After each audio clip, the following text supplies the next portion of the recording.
Hey guys, how you all doing? We've got 6 of you guys here already. That's awesome. So, Joe Grant, yes, definitely kick off your shoes. It's okay with me, buddy. Yeah. So, um, hands up, who watched the GTO video that I just put up about an hour ago, or half an hour ago? Seems to be doing quite well. First 30 minutes. Yeah, that was a bit of a shock when I realised just what a sad state of affairs that one was in. Alrighty. So we need some comments. We need some questions. That's unless so you're all watching the debate. Well, I'm going to have a bourbon.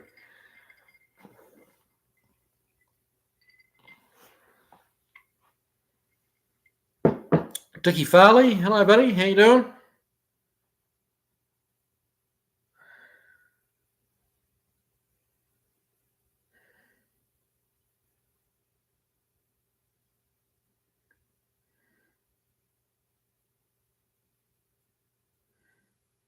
Chris Freemesser, good evening, sir. How you doing? Roy Miller, good evening.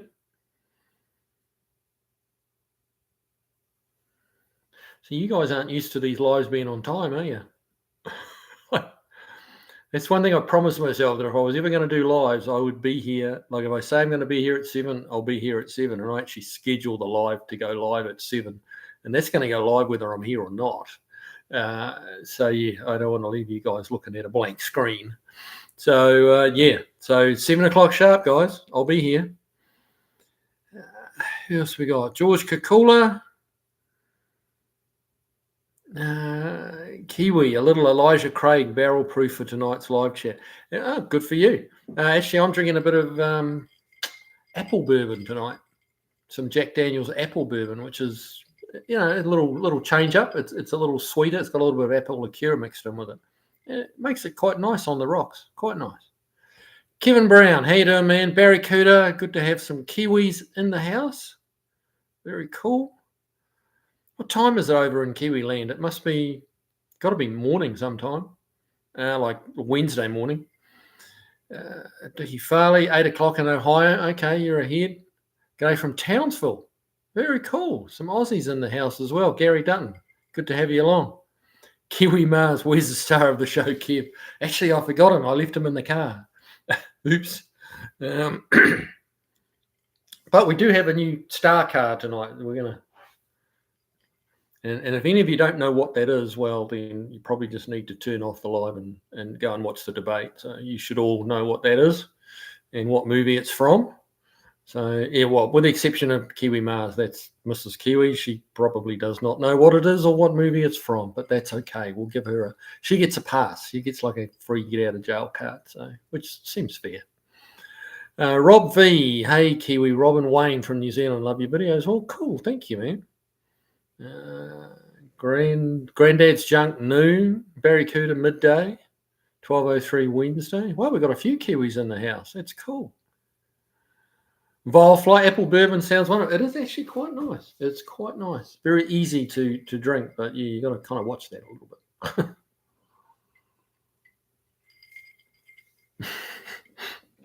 Chris Messer.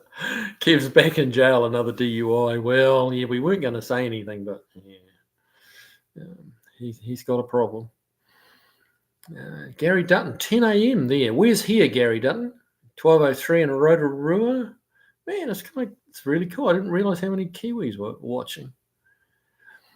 Dickie Farley, Kiwi, I know you're from New Zealand, but I still thought I would tell you all the Crocodile Dundees.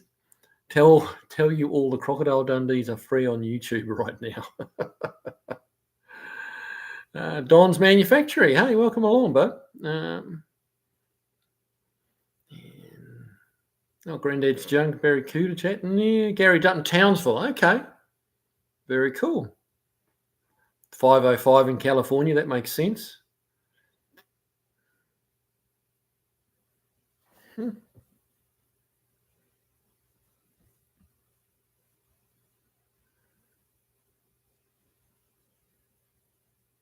Dickie Farley. When I saw the Crocodile Dundee movies were free, I thought of you. Well, yeah, that's pretty close to home. He certainly made the Australia and along with that New Zealand a little bit better known in the US for sure.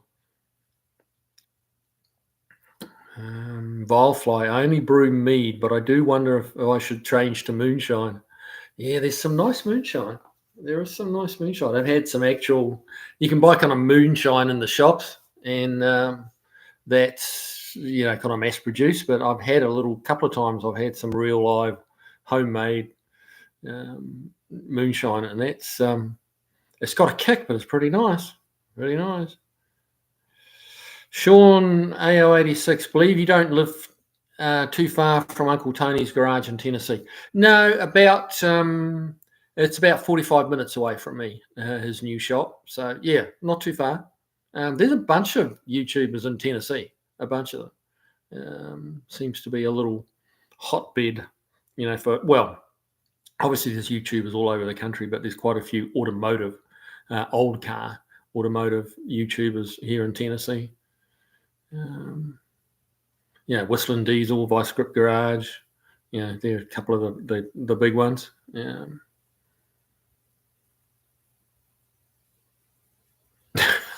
Did you smoke and listen to Guns N' Roses before the live? No, my smoking days are long over, buddy. And I've never smoked cigarettes.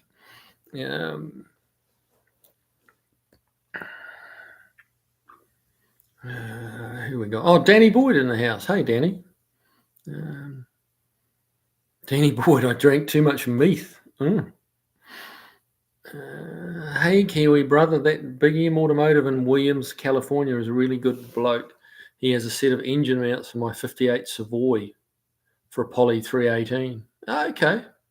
So he's going to send them to you, or is he okay sending them to New Zealand? There's a lot of people in the States do not want to ship overseas because you have to fill out some extra paperwork and stuff like that. And I know there's a lot of people on eBay won't sell internationally just because of the paperwork and the customs declaration and that kind of thing.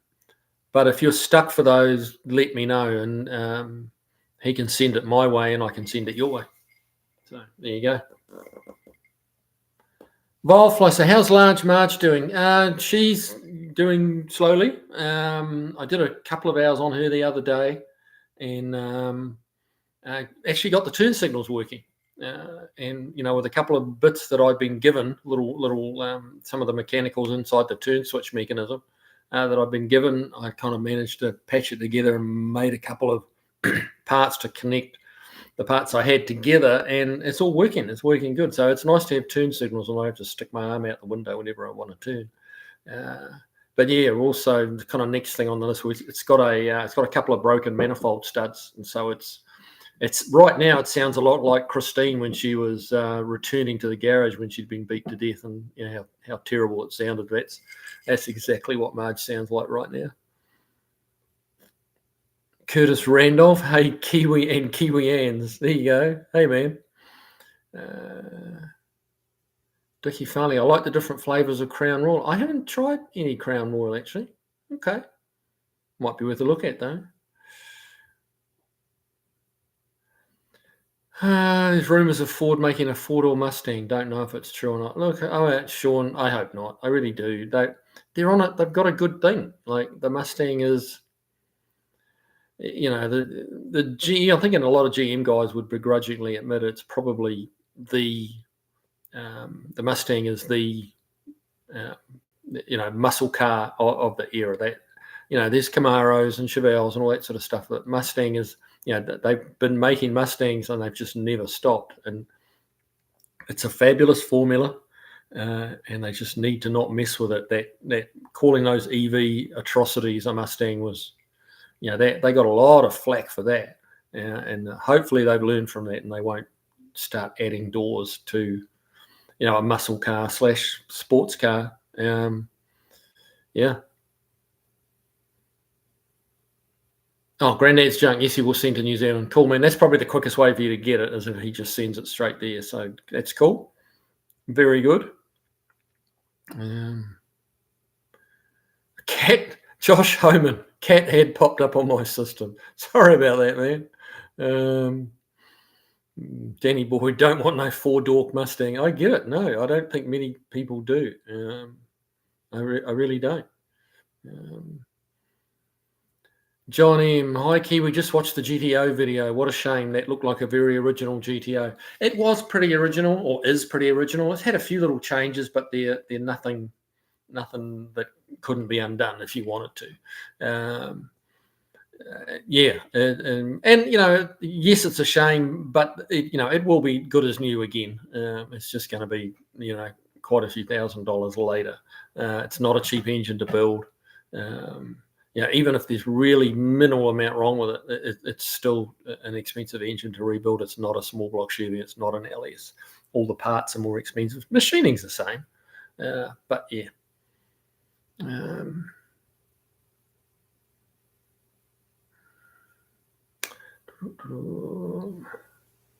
Hey, Kiwi, the Malibu vid had me drooling a bit. Yeah, double back again. Yeah, that was a cool car. That was a cool car. Cordell B, are people still building traditional hot rods from the 30s and 40s? Not so much. Not so much anymore. I mean, yes, they are, but not in the same volume. The old 32 Ford, I don't think will ever die. But a lot of the 40s stuff and the other the 30s and 40s, the people that really love those cars, the reality is there's just a whole lot less of them now. Like, time has passed, and so have a lot of those guys. And people tend to gravitate to the cars of their childhood. And there's not, like, if you were born in the 30s, then you're getting on a little bit. Is the sad reality of it. Silver Eagle Cobra just commented on your video. Cool, thank you, sir. I will have a look at that after the live. Danny Boyd, the first pony car was a fish. What, the Barracuda? Pony car was a fish. What are you talking about? Okay. Barracuda and a new Capri SUV. Okay. Well, the Capri, the Capri was an English 2-door sports car. It was like I guess you could loosely, don't scream at me now, guys, but the Capri was kind of loosely a small Mustang. That was that formula with long hood, short back, 2 doors. They did only, because they were English, they didn't have the big engines. The biggest they had was a 3-litre. A lot of them were 1600s, like 1.6 litre. But that was England/Europe's baby Mustang, I guess you could say. Okay. Sean A806, think Ford should bring back the Crown Victoria or the Galaxy 500. Yeah, the Crown Vic was, that was a car that they sold a lot of. But they do have, the more V8 cars they make, the harder it is to meet the EPA's guidelines for average miles per gallon across the fleet. So that's probably what spelt the death of the Crown Vic. And also, tooling up for another large sedan, that's modern, is a big investment as well.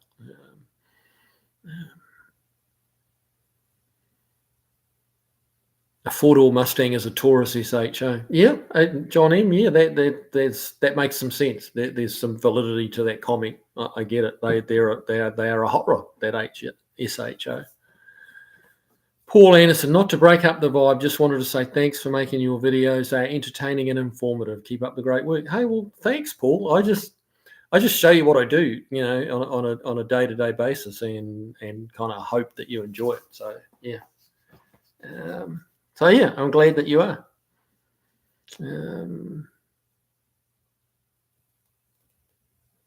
Volfly, the SHO engine was designed by Yamaha. Okay, Ford get no credit, unfortunately. So did Yamaha do the whole engine, or did they just do the heads? Because Yamaha are well known for creating cylinder heads for other people's engines. So, I don't know the answer to that, but if you do, let me know. Silver Eagle Cobra, Ford was stupid on the Mach-E. Mustang should ever be that Ford, not to mention it should be so darn ugly, not to mention an SUV. I agree, and a huge amount of people do. You can tell by how many you see around that those are not a big seller. Barry Cooter, what if it's a water jacket on the GTO motor? Well, I hope it's not. I hope it's not, because that's a motor that's original to the car. The numbers match, and so I hope it's not kind of irreparable. But it's certainly took on a lot of water. Like I measured, like in the video, you see that big oil pan. What you didn't see off camera was I actually measured that out, and there was genuinely 9 quarts of porridge in there. So it's not a little leak. If it's a head gasket, there's a chunk of the head gasket missing. And if it's a crack in a water jacket, then I don't know. I'm not sure what we'll do. That we'll just have to. Can't spend too much time worrying about that until we know what it actually is.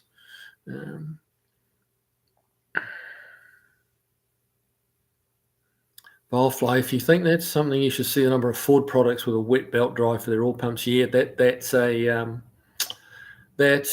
Ford thing. They're doing that, and I guess time. Yeah, I'm not sure how that's going for them, and probably only the Ford people do.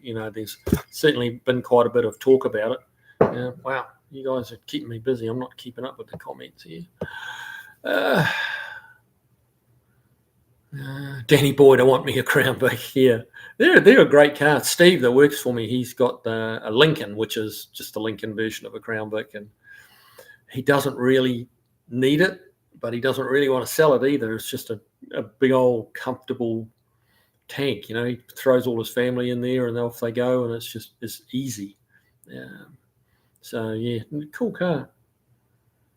Josh Homan, I miss the giant boats. Yeah, you and me both, brother. Barry Cooter, in South Africa, you could get a 302 V8 Capri. I did not know that. I know that's a swap that's been done a lot, but I didn't know that was actually made as a new vehicle. But that would be that. I mean, that's a neat little car because it's quite a bit smaller than a Mustang. So you put a Mustang motor in it, it's going to get up and go, and there's plenty of room under the hood. Like because the V6 under the hood of that Capri was a little lost. There was plenty of room for another couple of cylinders.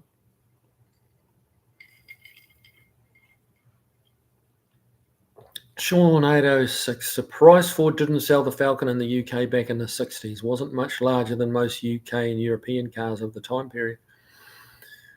Yeah, you would have thought there'd be a market for it, but maybe they figured the market was flooded enough. It's interesting what some of the decisions made for importing cars are based on a lot of factors that we don't necessarily think about. It's not necessarily always about, I think a Falcon would be cool. In Europe, let's do it. They have to be confident that they're going to be able to sell the numbers. And it's not just a matter of send us 20 Falcons on a boat. They've got to be able to back it up with parts supply. So whatever new model they bring in and start selling through the showrooms, there's got to be a lot of structure in place to back up, to have all the parts there, to have the training, to have the information for the dealerships. It's more than just hitting buy now on the computer and bringing in a couple of hundred Falcons. Not there was computers back then, but I think you know what I mean. It's quite a big undertaking to start selling a new model of car in any country, really. Right, Dickie Farley, I like watching you because you just seem like a good dude and you're funny. Well, mate, that's all I can hope for. So I'm glad that's what you're getting from it. I make my wife laugh sometimes, but sometimes she's laughing at me. But what do you do? And I try and share my ideas and just some of the. I guess some people might think it's quirky, some of the things that I do, but just I do some things a little differently, and it works for me. And yeah. John Gittins, would you do a Barra Mustang?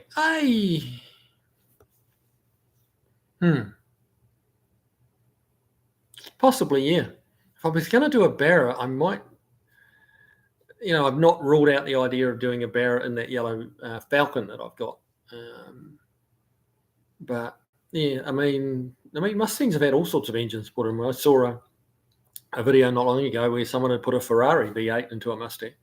So yeah, and I've just recently been looking a little bit on YouTube for some of the Barra engines, and man, oh man, they're making some just astounding horsepower out of those engines. I used to say they're kind of similar to the Toyota engine, the Toyota Straight Six, the J. I forget now that I think you guys know the one I mean, that everyone's hot rodding here. But I think they're probably actually better than that Toyota motor.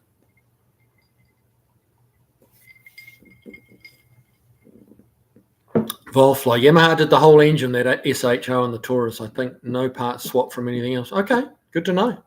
Good to know. That's interesting that Ford chose to completely farm out the whole engine. Interesting.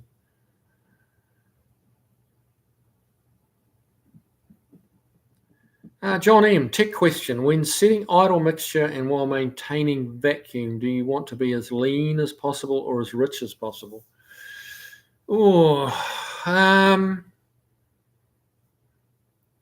Really, it's just in the sweet spot. There's not.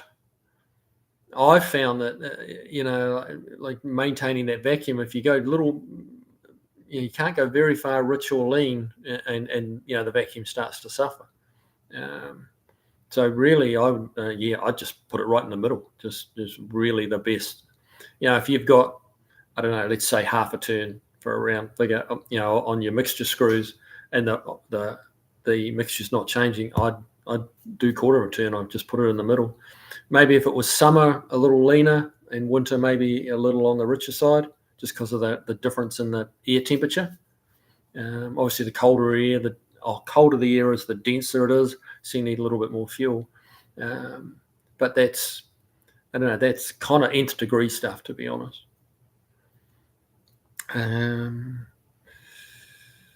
Sean 806, the Ford 170 inline 6 wasn't a very large engine. No, it wasn't, but that was England's and Europe's big engine.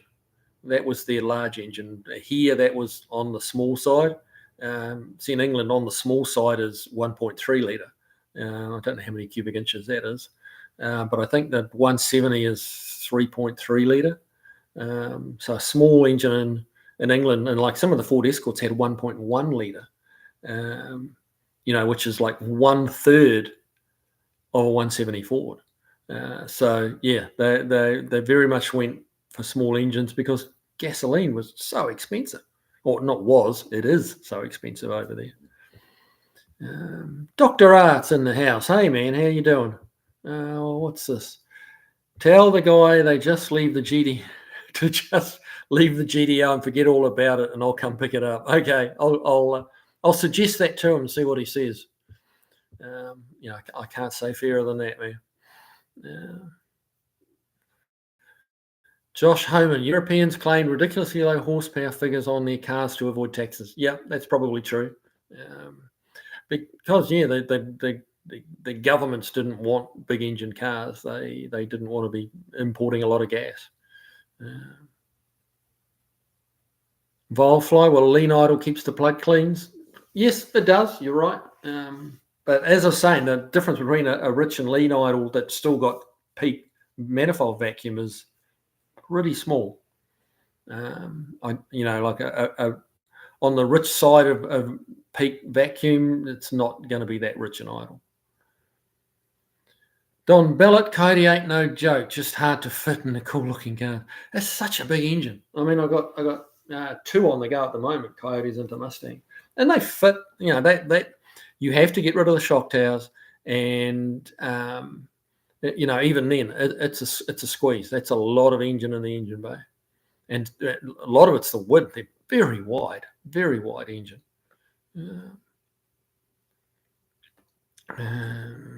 What else? Granddad's junk. I had an XT500. All those singles were good engine. Okay, that's a motorbike engine you're talking about. Danny Boyd, he's got a Sunbeam Tiger in the shop now, I think. I have a Sunbeam Alpine. Now, that is going to be Mrs. Kiwi's little hot rod. And I'll be kind of officially introducing you guys to that fairly soon as we start to dig into that a little further. So that's going to be an interesting project.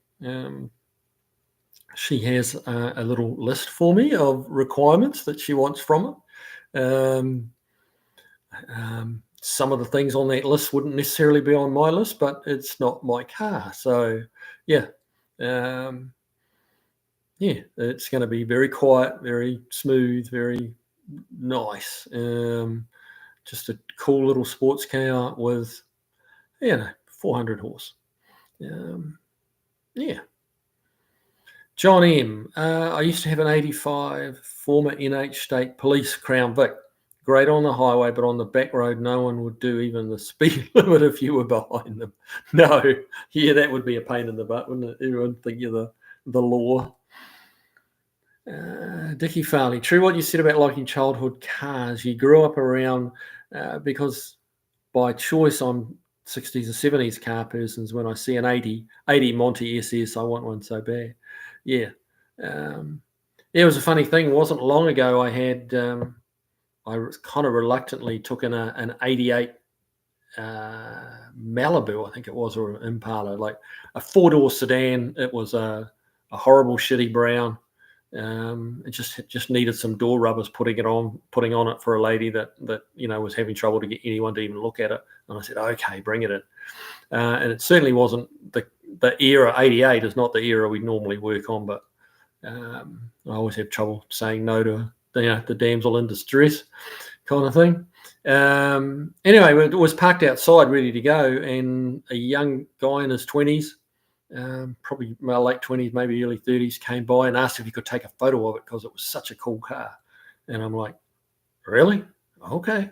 Have at it. Take as many photos as you want. I did not take a photo of it. I didn't do a video on it. But he loved it. So, it's different strokes for different folks. Sean 806, the 302 started out life with the 221. Yes, it did.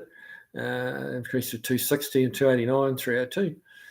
Yeah, the 221 was that was used extensively in hot rods, in stock cars in New Zealand, or our version of stock cars, which was like the English versions of bangers. And I'm not sure what was like almost demo derby car equivalent here.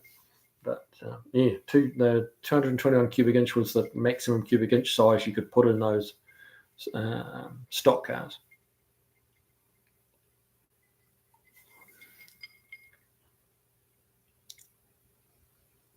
Silver Eagle Cobra, can you speculate why the manufacturers all seem to be stepping away from the small, inexpensive and low horsepower grocery getters like the Falcon from the 60s? Well, I don't know that they are. And it depends whether you're talking about just in America or worldwide. Europe has an abundance of small cars, low horsepower grocery getters. Japan has a huge amount. They have I can't remember the name of the class, but there's a class of car they have which is limited to 660 cc. Now, that's not even a big engine in a motorbike. And that's a little micro car or something. It is a micro car, but it's not what they call it. But yeah, very popular in Japan, cheap on gas, easy 50 miles to the gallon. America's never been big on the little cars. Gas is as cheap here as just about anywhere in the world.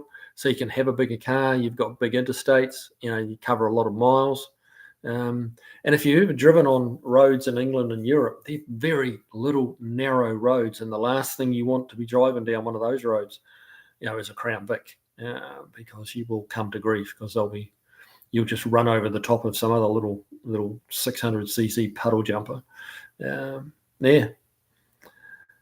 B. Pratt B, is this the debate? No, this is not. This is better than the debate, just to be clear on that. And the other difference is there's no politics here.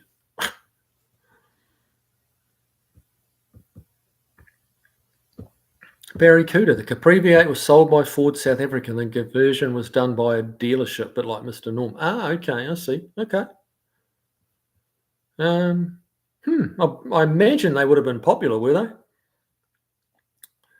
The Ford Falcon could seat 6 people, had a decent sized trunk as well. The wagon version probably would have been more popular in Europe if it sold there, since it wasn't much larger than the sedan. Yeah, could well have been. It could well have been. And station wagons were always popular through England and Europe too. That was a very popular model, was the wagon. Josh Homan, basic cars don't sell, especially in America. Probably some truth to that. Golfy09, I saw your comment earlier on the actual video. Kiwi, how did you figure out the GTO was a girl? Look, not wanting to sound sexist, and it's really not in my intention, but for me, cars are always a female. They're always feminine. Kind of like boats. Boats are the same. Boats are always a female. And yeah, so that's it. No. Some, not me, some would say that guys see cars as female because cars can be a bit fickle. I'm not sure what the connection there is. I'm not getting into that. But yeah, so yeah, that's how I figured it out.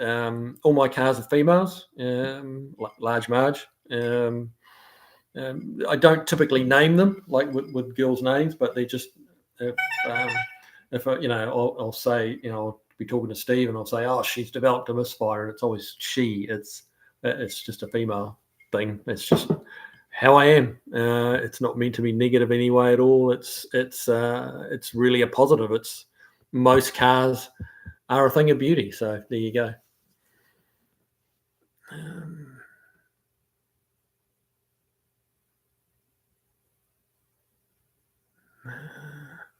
Volfly, the EPA has specified a certain miles per gallon with a certain size vehicle.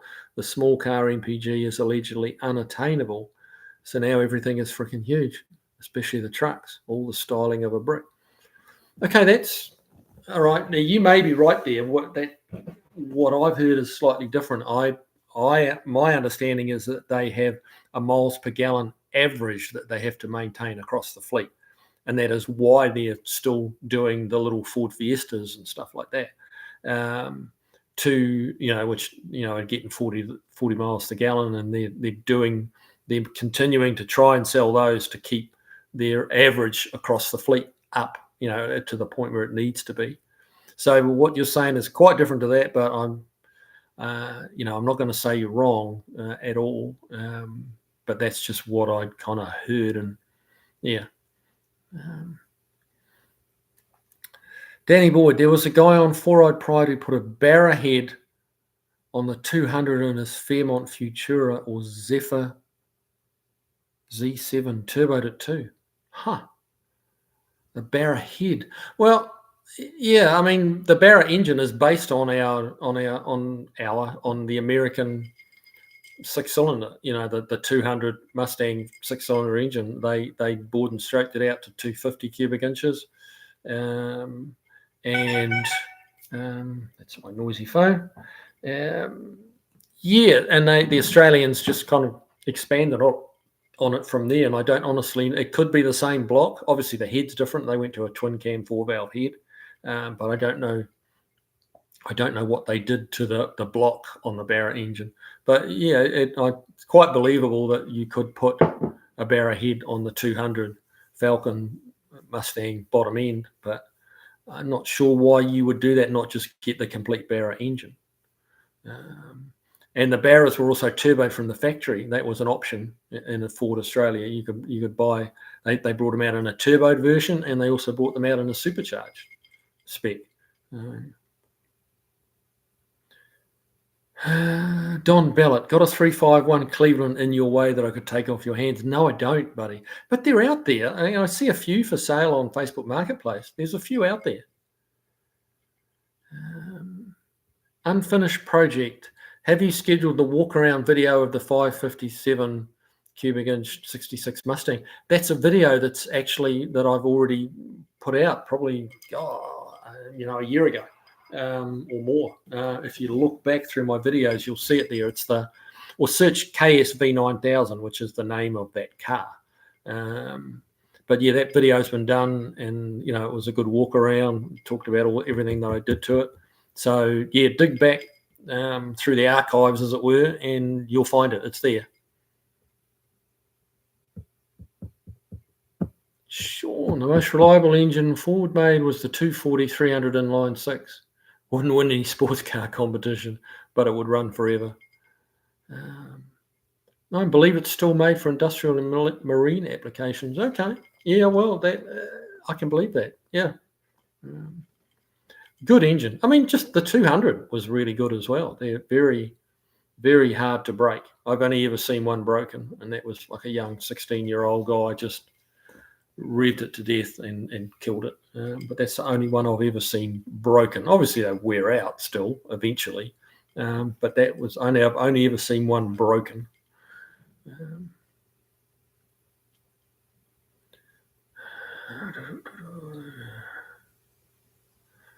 Chronicle 83, do you have any updates on the Black Beauty or the Fastback Cougar? The Fastback Cougar has gone home for a while. He's recouping financially.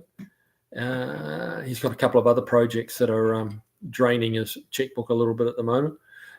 Black Beauty is actually, that's a bit of a sad story. Black Beauty is coming back in soon, very soon, because it has lost oil pressure. For some reason, we're not sure why, but it has zero oil pressure, and so it looks like the engine's having to come out of that, because unfortunately with that front suspension and the engine setback, you cannot get the oil pan off with the engine in place. You just can't. So the engine's it's going to have to come back and the engine out, oil pan off, and see what happens. See what has happened. He just started it up one day and it was just zero oil pressure. And I had a quick look at it. We put it had an electronic gauge in it. We put a mechanical gauge on it, and sure enough, there's no oil pressure. So it was like, okay, shut her down, and had to go home again for a little while because there was just not enough room in the shop, and I've got to get it back again fairly soon, and we'll be doing a bit of exploratory surgery on that one. Dwayne 4, multiply the litres by 61 to get the cubic inches. Okay. Danny Boyd drove his Ford 240 today. There we go. Oh, yeah, good for you, man.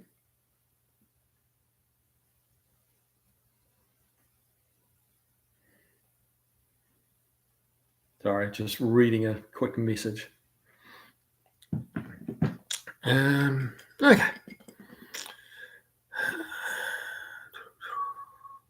John Gittins, Hubnut travelled New Zealand pre-COVID. Eventually took Ford Fairmont AU back to Wales and England. Confuses the locals. Yeah, I bet it does. For those that don't know what a Fairmont AU is, the Fairmont, well, they're probably familiar with the Fairmont name here, but the AU is a model of Falcon that was never seen here in the States. But cool looking car. Yeah, England and Wales would confuse the locals.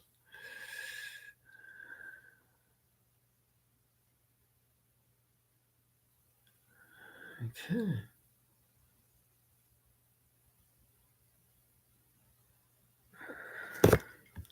Sean 806. Interestingly enough, the 62 Vauxhall. Whoop! I just moved it. Lost it. Thing shot down here. Let me just find that comment again.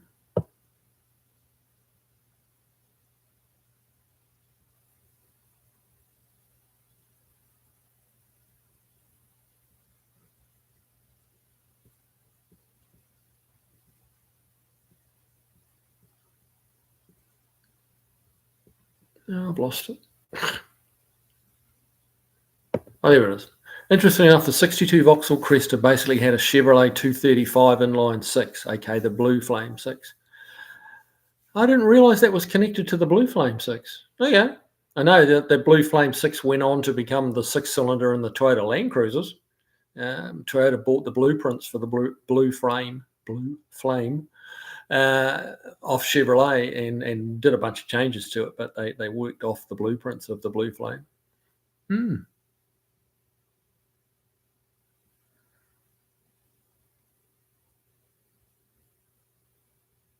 Chris Freeman, so there's a place for economy cars in the US market. Cars like the Mirage and the Versa were actually seeing increasing sales when they were discontinued. Yeah, it's hard to follow, some of the decisions made by the manufacturers. But I don't know. Maybe they know things, see things economic wise that makes them want to pull the pin that we're not aware of. I don't know. But they do make some interesting decisions. I'll definitely go along with that.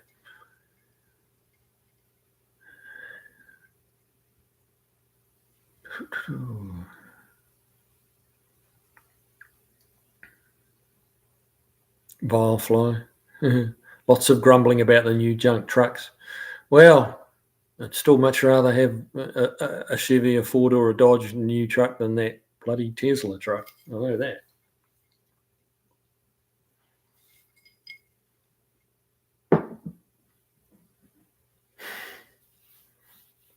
Ride Tech, yep. Chris Freemason was at a classic car show. A bunch of kids were hanging around an '89 Dodge Colt. One of them brought. Yeah, exactly. Yeah,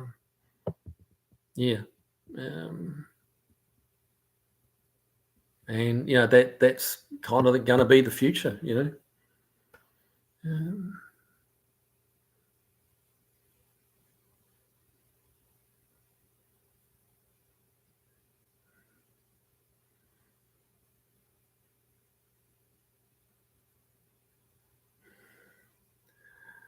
Okay, non-typical. Okay, yep. We've mentioned the debate, and this live is not for political agendas. It's really not. We're just here to talk about cars, the cars we love, the cars we have, the cars we had in the past. But politics is off the table. But let's just it's off the table here. Obviously, it's a big thing, but for this 2 hours, that's not what we're talking about.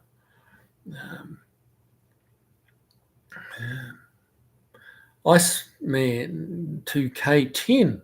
Kia cars were mandated engines under one key cars. Yeah.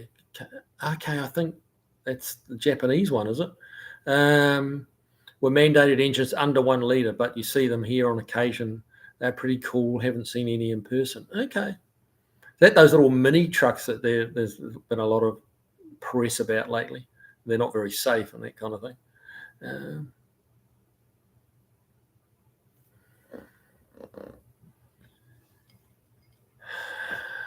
Okay.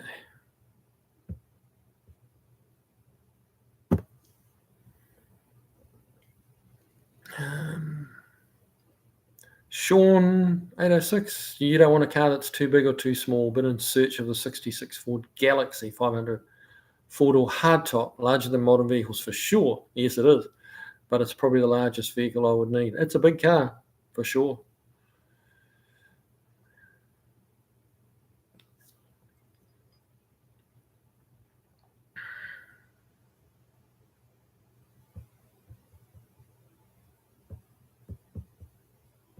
Hey, Mine One, greetings from Phoenix, Arizona. Besides Large Marge, do you plan on doing any more Mopar projects? Keep up the great workmanship. No more projects for me personally. And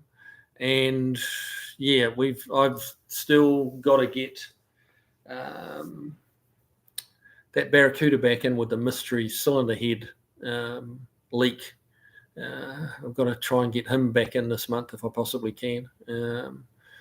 Which was looking promising, and then this GTO happened today, and it's like, I really thought that was going to be a quick little electrical gremlin to fix and get that thing going and out the door, but it's turned into an engine out, and so Seems, I mean, it's probably not a very good thing to say for the business, but it seems like everything I touch at the moment turns into something more than what it appeared to be. So we're just having a run of those cars at the moment.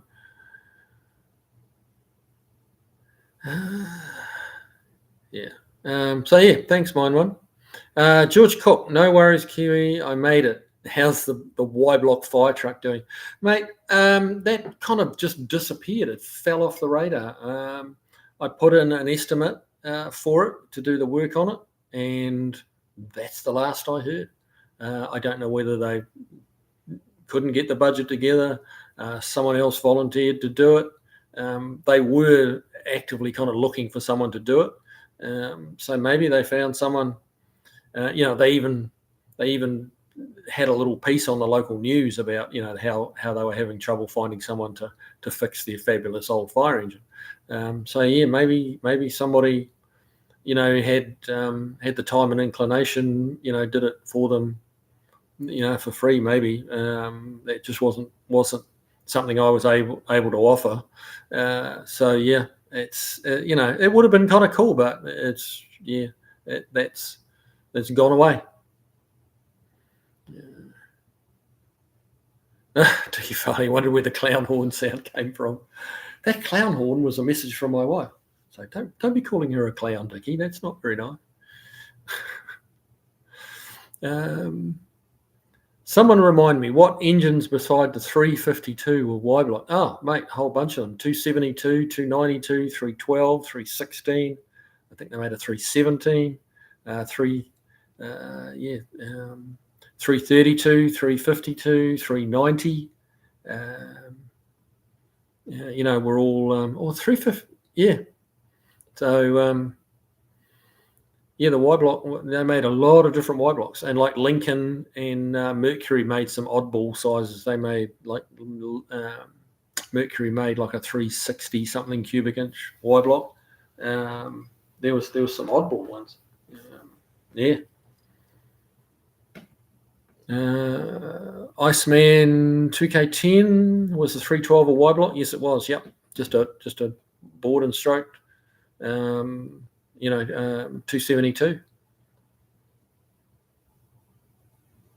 I might be talking out of school there. 352 might have been.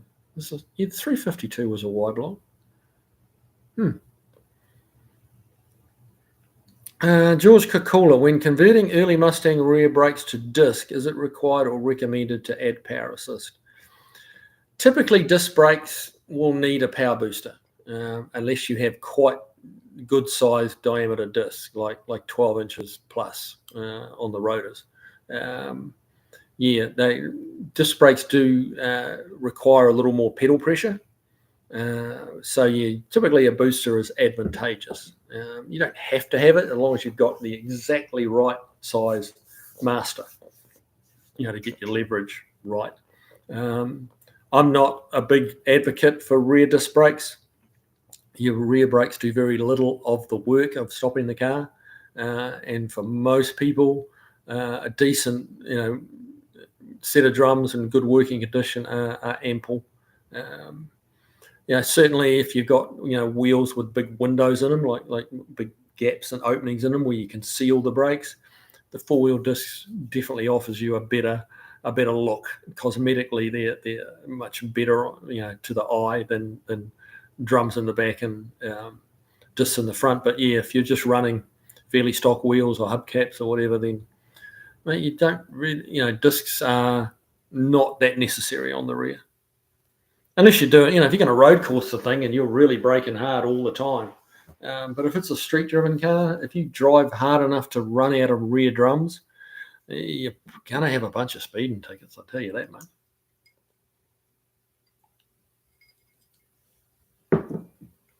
Kiwi, about what can I expect to pay for a paint job these days? Small car, no roof, no body work, all chrome removed. That does vary a little bit in that, paint job. To say a paint job, I mean, if that's ready to spray, like it's sanded to 500, all the block work's done, and all the gapping of panels is done, and it's just ready to paint. It should only be a few, $5,000. But often a paint job also includes, block sanding, getting it straight, getting it ripple, wave free, all the gaps right, all that kind of thing. And it's not hard to spend 20 grand on a paint job these days. Not hard at all. So that's a big spectrum. I get it. I know. And a lot of it has to do with is the chrome removed, are the windows out? There's a number of paint job is not just a single description of one thing, and a paint job can incorporate a lot of stuff. So that's why the prices vary so much.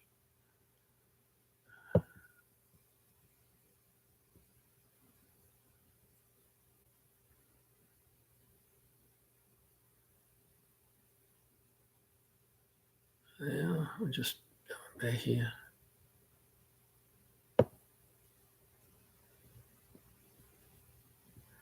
Hang on, bear with me, guys. Yeah.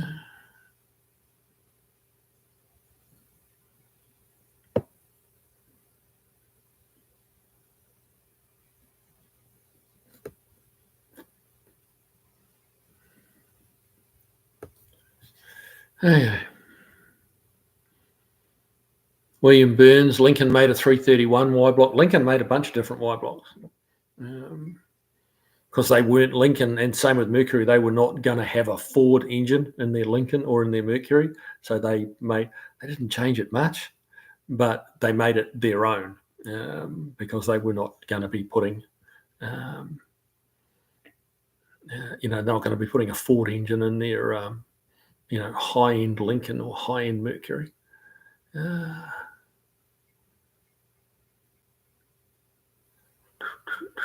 What do we got? Nick Hendricks, how you doing, man? I got your email the other day. I just didn't have a chance to answer you, but we will have to catch up when I'm back in New Zealand.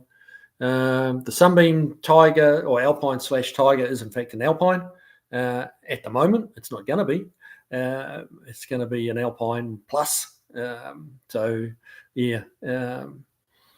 a car that I'm building for my wife, and that's going to be a 400 horse Sunbeam Alpine Kiwi version. So we're actually watch out for that. I'm not going to give too much away now, but there's a lot of plans for that car, quite reasonably radical, and so I'll start covering that build fairly soon as we dig into it a little bit more. Silver Eagle Cobra. I think the rear of the vehicle being restored complicates finding good replacement parts, as well as no options for aftermarket parts. I'm finding that parts cars to get things from is required. That's one of the things that drives up the price of just cars like Cougars. People say that Cougar's just like a Mustang, and it certainly shares a lot of mechanical components, but it shares no body parts, and that which makes them expensive to restore.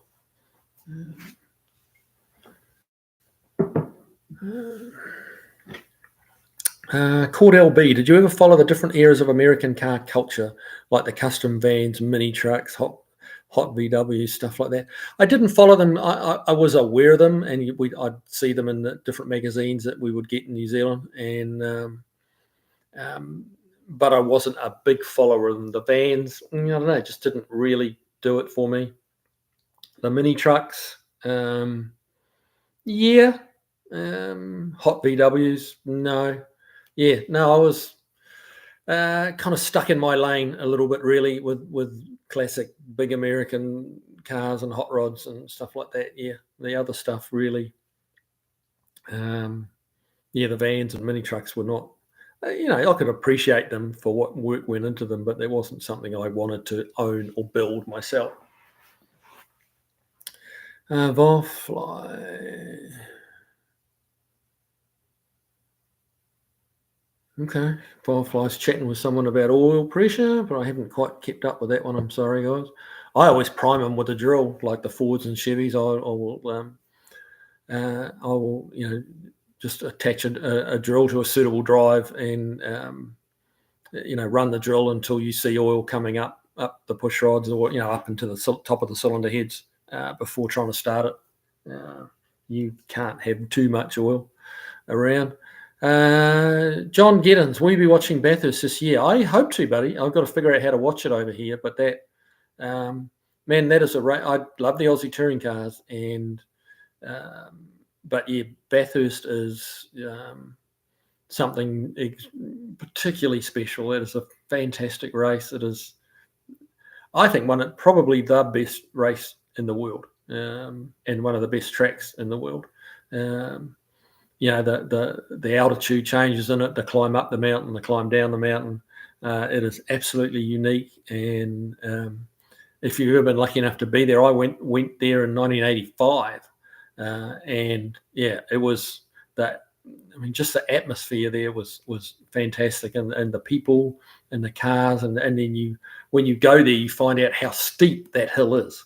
That's one thing it doesn't show you on TV. If any of you guys, I mean, if you guys don't know what I'm talking about and you're interested, go just Google or YouTube Bathurst, and that is some of the best racing you will ever see. It's a 6 to 6.5 hour long race. They do 1,000 kilometers, which is like 600 miles, and it's brutal. It's grueling. It's way harder than any 600-mile NASCAR race, like way harder, because there's I remember them talking about how many gear changes there are per lap, and it's phenomenal, and brake applications per lap and stuff like that. It is it's 6 hours, and if you like motorsport and you like motor racing, put aside 6 hours in I think it's the first or the third Sunday in October, which traditionally was the date. So yeah, it's next month. If you can figure out how to watch it, I would strongly suggest anyone with even a faint interest in motorsport should be watching Bathurst. Peter DeSano, Kiwi, just realised I don't know what your first name is. It's Chris, or Christopher when I'm in trouble. There you go.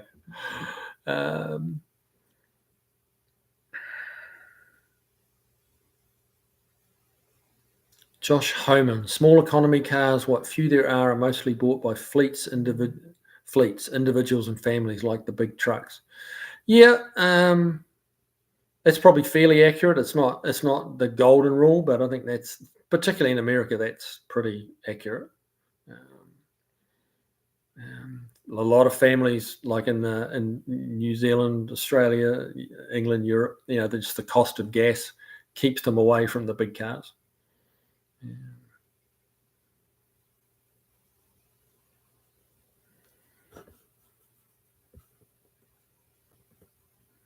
Okay, here we go.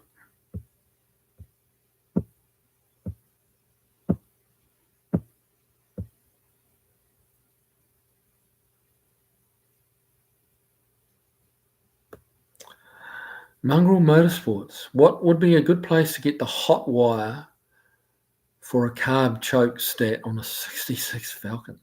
Geez.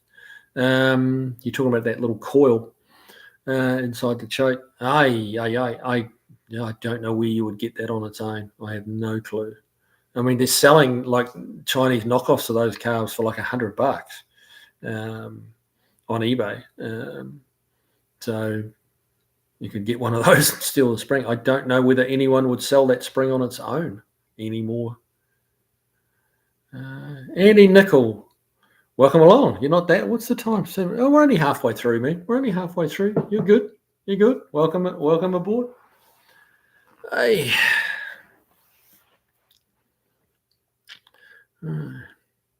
Sean 806. Interesting how you mentioned the Toyota bought the Blue Flame engine from Chevrolet. Probably bought that engine from Chevrolet since Toyota, believe it or not, used Chevrolet parts back in the 30s. I didn't know that. That's interesting. Yeah. The Japanese were, they weren't adverse to buying blueprints off people and then improving it. The Japanese were always, in that era, were very good at taking an existing product and seeing the shortcomings and improving it. They were very good at that. All their little Datsun or Nissan 4-cylinder engines were Austin Morris, or based off Austin Morris engine. They brought the blueprint for those motors and put them in all their little Datsun Sunnies and stuff like that.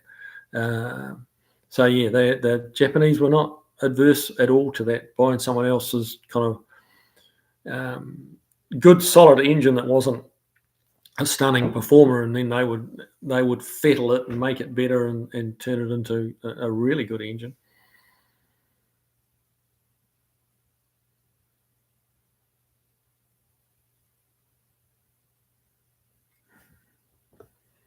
Steve Vermeulen, hi from Auckland. Hey man, how you doing? That's my old stomping ground, Auckland. I was there from the age of 14 to, when did I come here? Well, it's a lot till like I was in my late 40s when I headed to the States. So it's been a couple of years in Auckland. Don Ballot, best car I ever had was a 71 Cougar with a 351 Cleveland. Broke engine mounts on a regular basis. Yeah, that could be a fault of the driver, not necessarily the fault of the engine mounts. I got to be honest with you, Don. Yeah, that could be a user issue.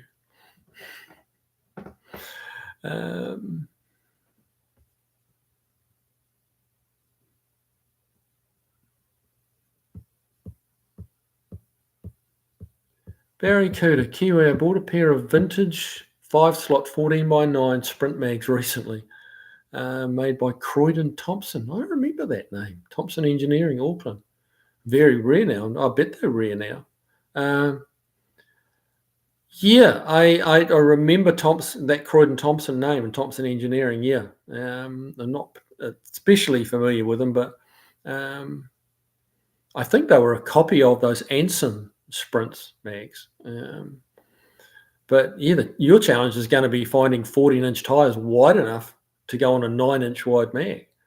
Yeah, 14-inch. I don't know what it's like in New Zealand now, but 14-inch tires are pretty hard to come by here. Only just like little trailer size ones, like 185s and 205s and stuff like that.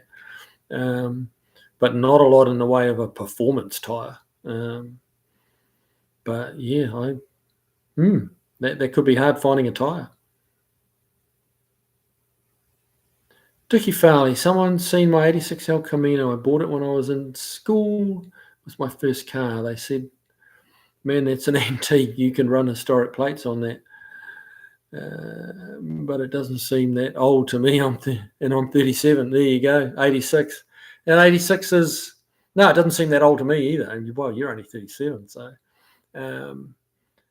yeah, 86, what does that make it? I mean, that's nearly 40 years old. It's 38 years. That's as old as you, buddy.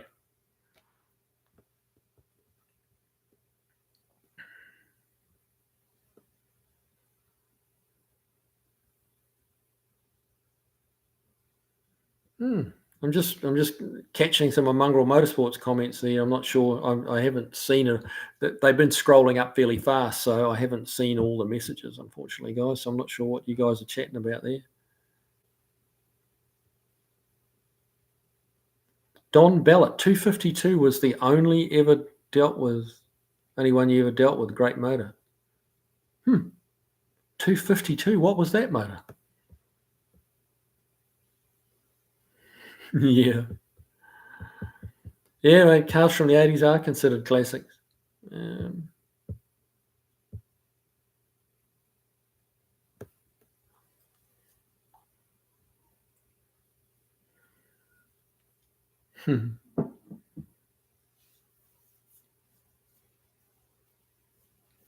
Don Ballot, better have deep pockets or a lot of time if you're going to do a Cougar. Ask me how I know. Yeah. Steve Vermeulen, 85 Bathurst. Tom Walkinshaw ran the neck of that jet. Yeah, it was just amazing. It was just amazing. That Jaguar was, as you say, epic. It really was. It sounded phenomenal live. It was just like, it's absolutely sung.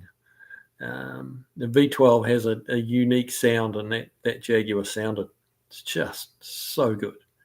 I love the sound of a good strong V8, but the V12 is kind of just next level. I've got to be honest. Chris Freeman is the most excellent name, Kiwi. Yeah, exactly. You're absolutely right, sir. Yeah, the Toyo Glide was basically a Chevrolet Power Glide 2-speed auto. Yeah. Yep, I remember those. Gosh, that's a while ago. Long Island Moped. Mate, I've got the recipe. I got the email that you sent me with a recipe for that iced tea, and I still haven't done it yet, but I will. I will. Maybe next Tuesday, if I'm home early enough, I'll make one and sip that instead of bourbon.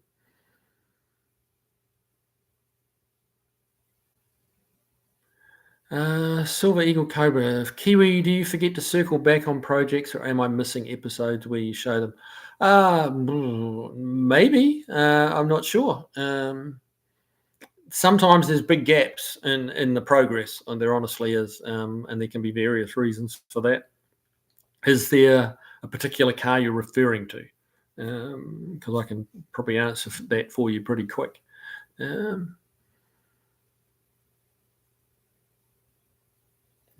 Jim, hey Jim. English also brought foreign Buick 215 engine plan that worked out okay for Rover. Yeah, that's the became the 3.5 litre Rover V8, which became the 4.4 litre V8, which they put in Range Rovers. Yeah. They also put them in a car called the Leyland P76, which was an Australian-built car, which had a very short lifespan, but they're worth a lot of money now. They were a good car, but they had a few minor issues, and they were unusual looking. If you search Leyland P76, you'll see that they're. Now these days they kind of look cool because you don't see them very often. But back when they were released as a new car, the look just wasn't that well accepted. It was kind of shades of an Edsel. Nothing in the way they look, but the way they were received by the public was kind of a little bit like what happened to the Edsel.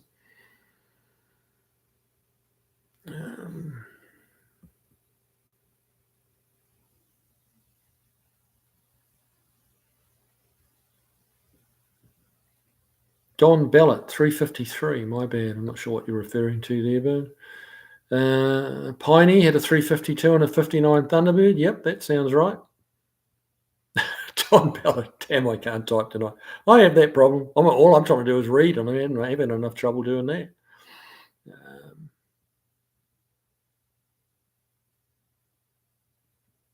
Barracuda. There are Chinese-made wide 14-inch tyres available here. Huh. And if you can afford them, there's always BFGs. Okay. I didn't realise BFG was still making much in the way of 14s.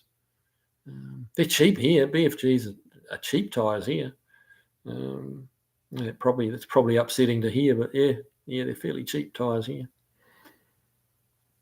Silver Eagle Cobra, what's happening with the fire truck? Someone else asked that earlier. I'll give you the same answer. That I have not heard back from them. I put a bid on it to do it, and I just never heard back from them.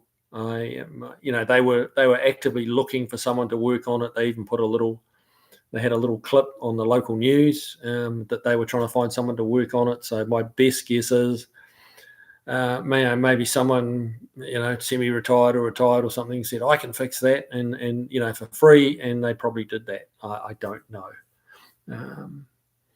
but yeah, I just never heard back from them. So.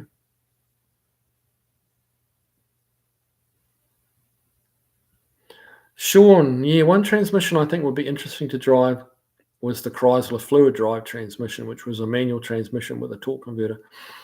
Yeah, I remember talking about those with UTG one night, and Mazda actually had a very similar thing.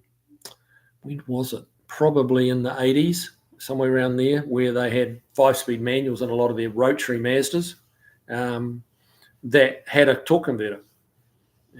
Yeah, and they had a clutch pedal and a torque converter. Did they have it? Actually, I might be telling a lie there. I'm not sure about the clutch pedal now that I think about it, but yeah, you could just put it into first, and the torque converter would slip, and then you'd accelerate away, and you'd just come off the gas and click it into. It had a shifter, like a regular 5-speed shifter, but no clutch, and it you just changed gear like it was a manual, but it wasn't. You just didn't have to do the it didn't have a clutch pedal. It can't have done. I'm not sure why I said that. You didn't have to. You could hold it on a hill with your left foot, and just accelerate away.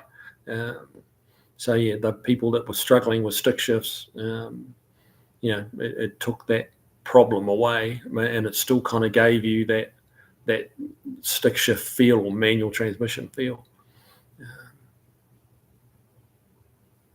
Steve Vermeulen, Leyland P76, unusual looking. Yeah, that's one word for it. Well, yeah. I mean, that's why they died. They died a death. But it wasn't a bad car, in actual fact. That had the Rover V8 as well. That had the 4.4 litre engine that went in the Range Rovers.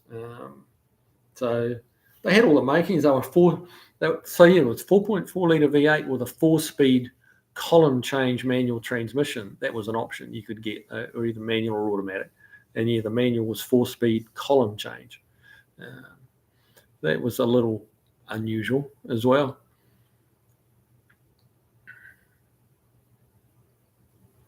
Silver Eagle Cobra, is it my imagination, or do inline motors run smoother and longer than V motors? Depends a lot. The 6 cylinders, the straight 6 is a very smooth motor. The 4 cylinders, not quite so much. That's why a lot of the 4-bangers had balance shaft and stuff like that. But the 6 cylinder is probably one of the smoothest.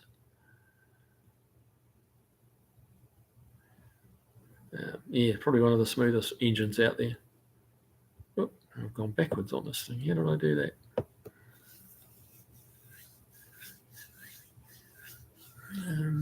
Steve Vermeulen, you could fit a 40-gallon drum in the boot, though. Yes, you could. And for the Americans watching there was a 44-gallon drum in New Zealand, Australia, which is equivalent to the 55-gallon drum that you get here in the States, because the English, Australia, New Zealand gallon is a little bit larger than an American gallon, like 3.8 litres versus 4.4 litres in a they call it imperial, which that's a term thrown back to English. So the English measurement was a little bit bigger gallon. So exactly the same drum to look at. But you think of a car, you can throw a 55-gallon drum in. For the American viewers, that's a big trunk, or boot as we call it. That was the boot.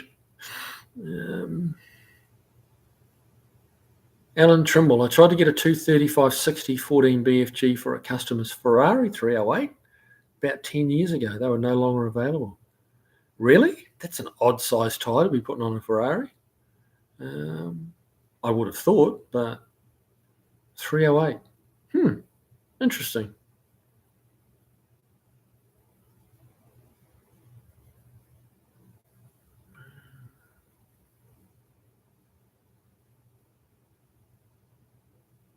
Long Island Mopars. Yeah, Bat Barracuda or Ford BFGs. They used to be cheap and not very good, except they look good. Yeah, they're not. They're not a Michelin, or Pirelli or something. But I thought they sold an awful lot of them here in the stateside for all the muscle cars. People love them on the muscle cars.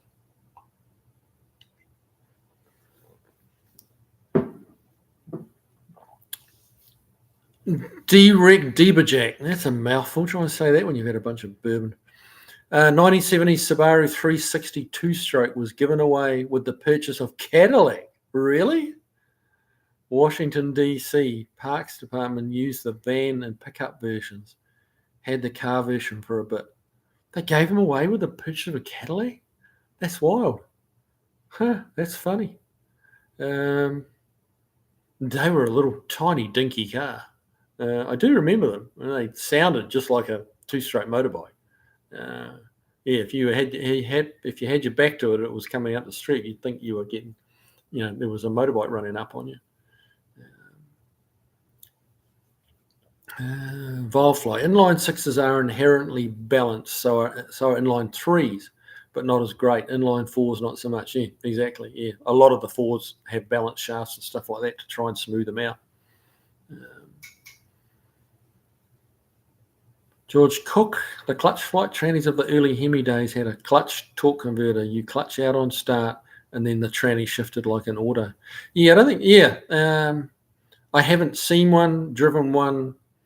I honestly don't know a lot about them other than kind of what Tony was telling me briefly. But I think the version Mazda had, was a copy of that, and they just, again, like the Japanese do, they kind of sorted out a few of the glitches and made it a bit better, but it never really took off. I mean, I think it wasn't that long after that they started going with the, paddle shift transmissions, and they started taking some quite big leap forwards in transmissions, and that system died a death.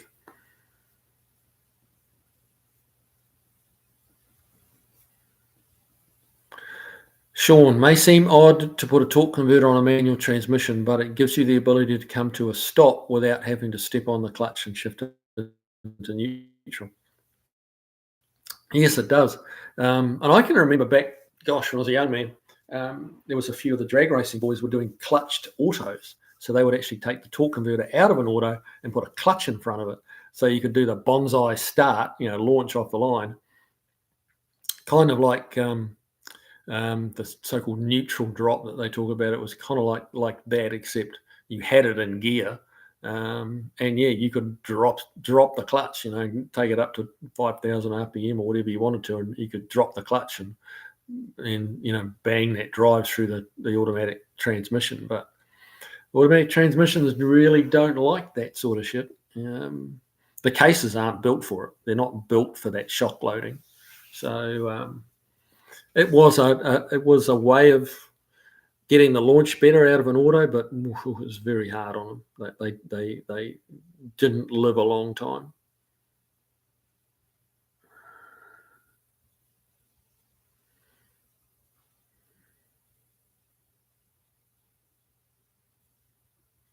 Vilefly Garage 54 just did that. Interesting. Okay. Don Bellow 306 with a turbo was awesome. Yeah, I think they did that on Horsepower TV, that power block one that of RTM Productions. I'm pretty sure they turboed one of those. Actually, I had a Chevy truck in of theirs, which was done on trucks, which had a turboed. That was a GM motor, the 6-cylinder GM motor, and they put a big turbo on it, and that was making good horsepower. That's not on my YouTube videos, but it was before I was doing YouTube, and I think there's probably a Instagram or a Facebook post on that particular car when I had it in the shop.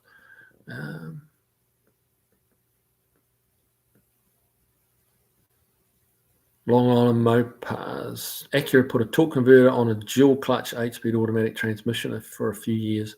It helped with the jerkiness of the dual clutch, but they gave up on that transmission. Yeah, they've just gotten better and better at doing these 8 and 10 speed autos, and the way the paddle shifters, as they call them.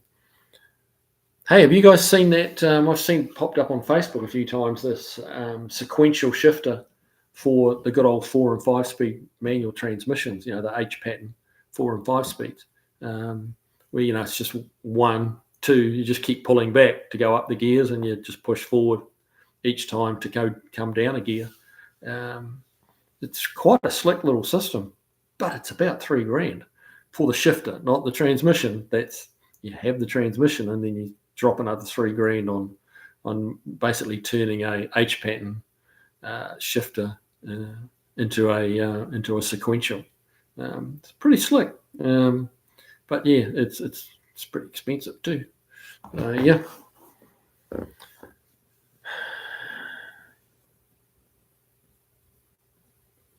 John Giddens, when in New Zealand did you come across the Wilson pre-selector? I have not heard of the Wilson pre-selector.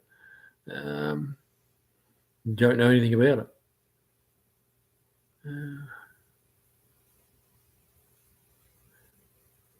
John Giddens. If anyone is interested in the Leyland P76 race prowess, a boot full of right arms, UDT World Rally. Huh. Okay. Hmm.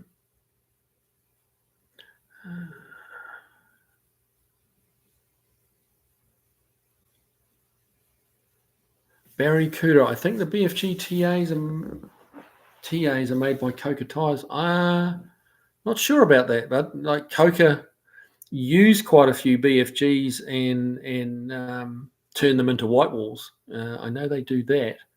I didn't think they were making the TAs, but I might be wrong. Honestly, they're still fairly cheap, and Coca tires are not cheap.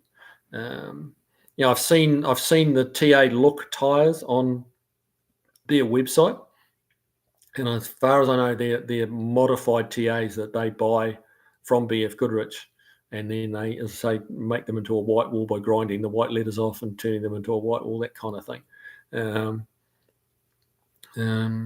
But yeah, I don't think Coca are making them.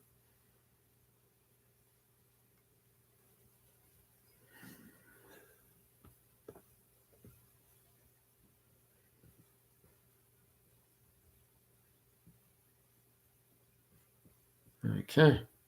Sean A806. Reason why automatic transmissions get a bad rap is no one changes the fluid. Then the transmission gives up the ghost at 120 to 150 miles, 1,000 miles. People complain about automatic transmission reliability. Yeah. In the early days of autos, they weren't perceived as lasting as long as a manual, but,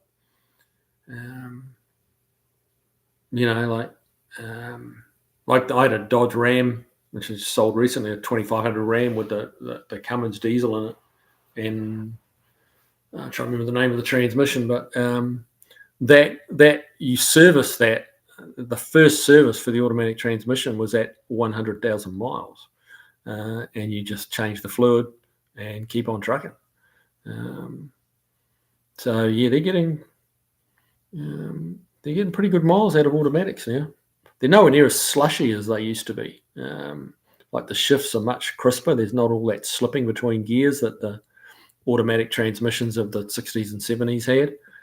So they don't wear at the same rate those old transmissions do. Long Island Mopar, $3,000 for a shifter. Yeah, true story, man. True story. I'm not kidding you there.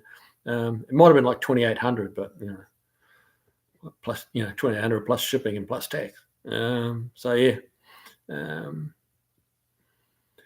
Silver Eagle Cobra. Kiwi, do you prefer to drive a manual or automatic? I like shifting and driving the car, forcing it down the road. I'm with you 100%. I do much prefer a manual.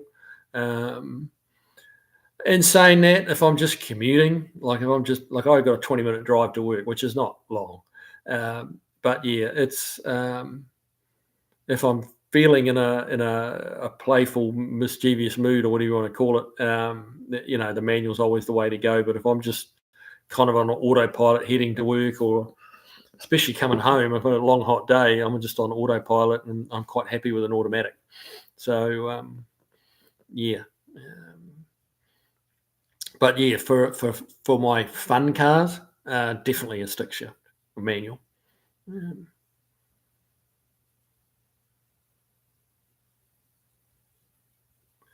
John Gittins. Wilson pre-selected gearbox has gear levelers on the middle of the steering wheel, but clutch to engage. Okay.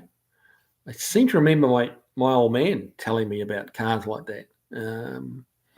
But it was honestly a little before my time anyway.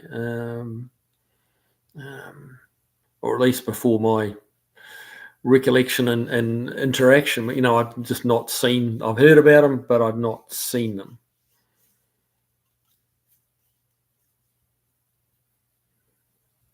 Yeah, George Cook Volkswagen had the auto stick shift, torque converter plus manual transmission.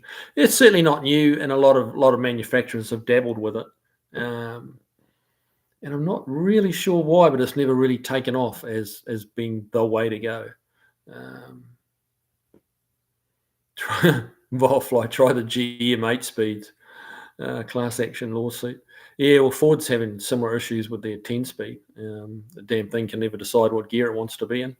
Long Island Mopars. It might have been an ASIN. That's what it was. That's exactly what it was, an ASIN transmission in that Cummins Ram. Yeah, that's exactly what it was. That name just escaped me there. But yeah, that was the transmission. And honestly, looking back, I kind of wish I'd never done the service, because it something changed in that transmission when they did the 100,000 mile service on it. It became lazy to pick up gears when it was cold. You'd have to sit there for about 15 seconds, and when it was completely cold. I don't mean winter, but just like completely cooled off, just to the atmospheric temperature. I'd, like at the end of a day's work, I've been sat there for 8 hours. I'd jump in it, put it into reverse, and you could easy count to 15, and you'd go thunk, and it would just pick up reverse and go in. And same if you were parked in backwards and you pull it into drive, it would take a good 15 seconds easy to actually pick up a gear. And never really got to the bottom of why it was doing that, and then sold the truck. It was only an issue. I mean, if you ever got in and let it warm up, like in wintertime, it didn't. I'd always go out and let it warm up for 5 minutes before I locked up the shop and left. So it was all good to go then. It was just literally how long the engine had been running. But if you jumped in summer, fired it up, pulled it into gear, as soon as it got serviced, it started doing that. It wouldn't pick up a gear. And never did find out why.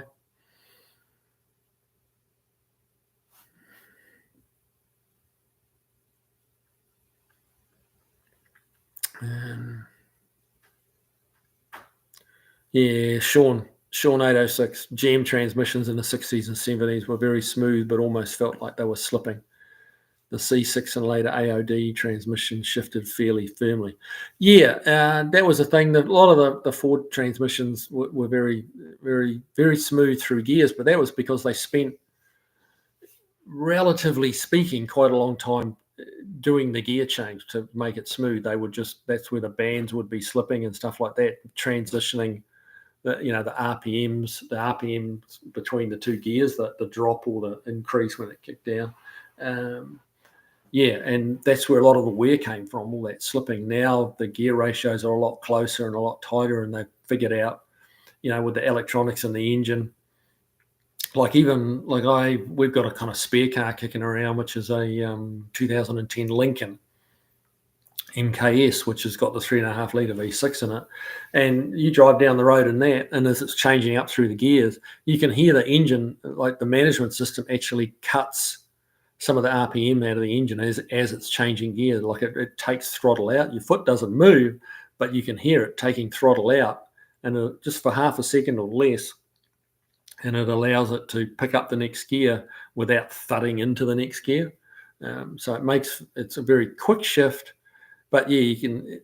It sounds like you're driving a manual almost, like as it's changing gear, like you're involuntarily coming off the gas, or the computer's coming off the gas for you. It lets it slip into that next gear, and then bang, the throttle's back on. But it does it very, very, very seamlessly.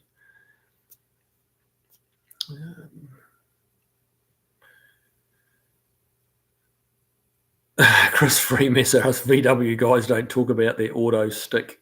I'll bet you don't.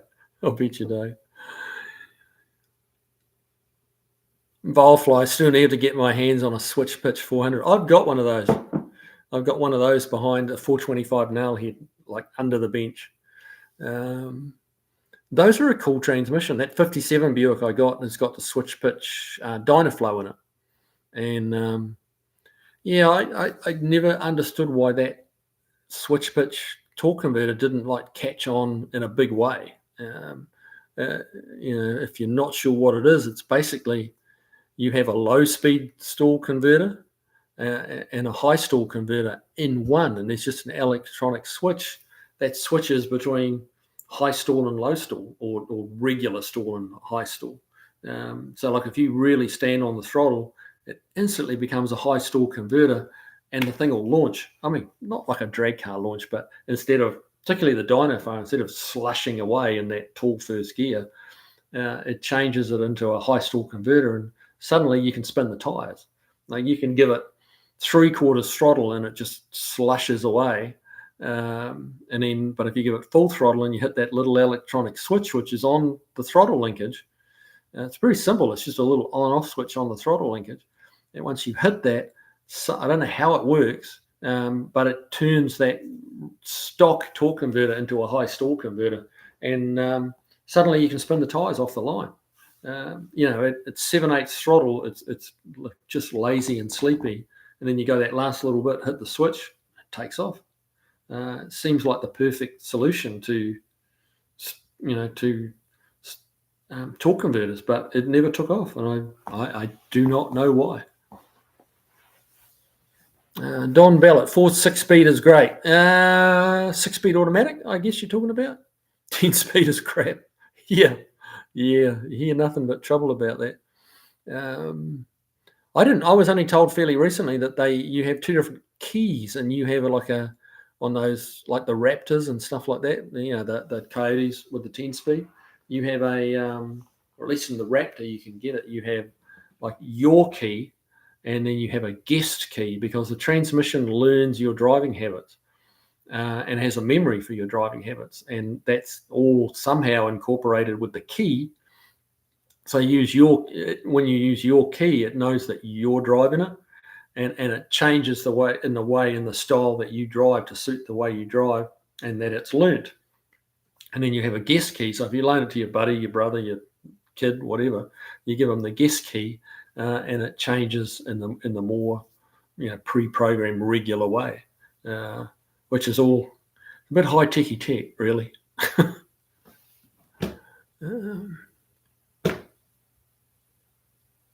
Firefly gives Ford robotic manual transmission the side eye. Yeah, I'll bet.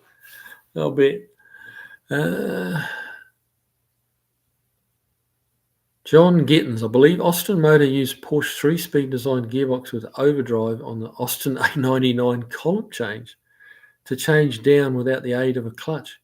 Mate, sounds interesting. I have absolutely no knowledge. I remember the Austin A99. But that's it. That's the only part of that statement that I know anything about.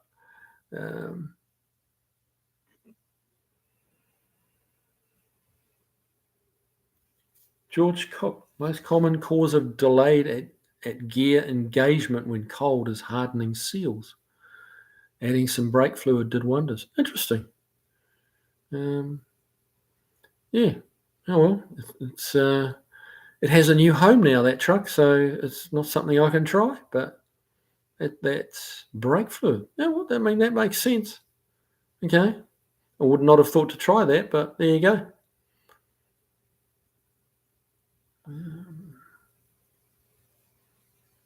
Andy Nickel, I had a 62 313 Canada, 3 in the tree Plymouth. They could do 60 mile an hour in first gear. I left the high school tough guy driving a loaded Charger in the dust. When he blew a shift, he was not happy. Good for you, man. 60 mile an hour in first. Wow. That must have been pulling some R's. Yeah. Must have been screaming, the old 313.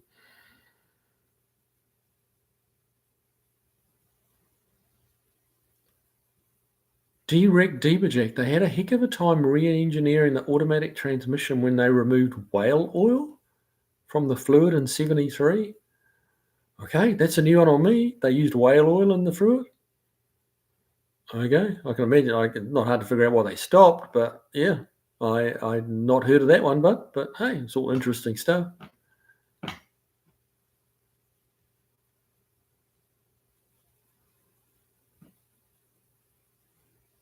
Don Ballot, my key gets 8 miles to the gallon. Oh, clearly it's learned something from your driving style, buddy. Good for you. I mean, if you've got one of those, get after it. Good on you.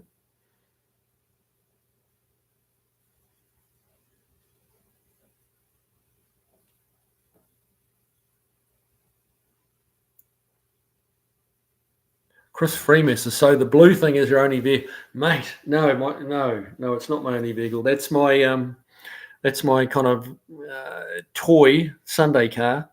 No, I've got the Falcon, I've got Marge, I've got the old '63 Falcon convertible, um, and yeah, this old Lincoln that we've got around. Old, it's probably one of the younger cars I've got, but it's 2010.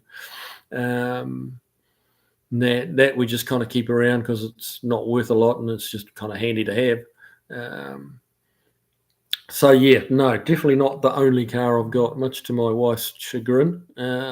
She does.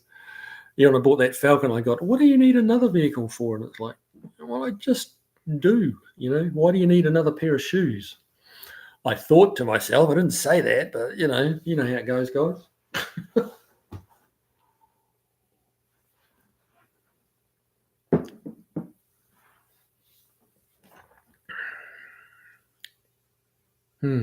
So a couple of people have suggested that I do a video on the blue thing, as you call it. That was Tony's name for it, the RS7. I don't know. Would you guys be interested in a video about the Audi? I mean, it's a 2023 car. It's not an old car by any means, but it's a pretty trick car. But yeah, I'll be happy to do a video on it if you guys have any interest. We can do a little test drive in it and. Yeah, I think the most you guys have seen on it was I ran it down the drag strip one time, against Tony's old Jeep, which was, I think he thought he'd forgot to put it in gear when the Audi left on him. But yeah, it's another story.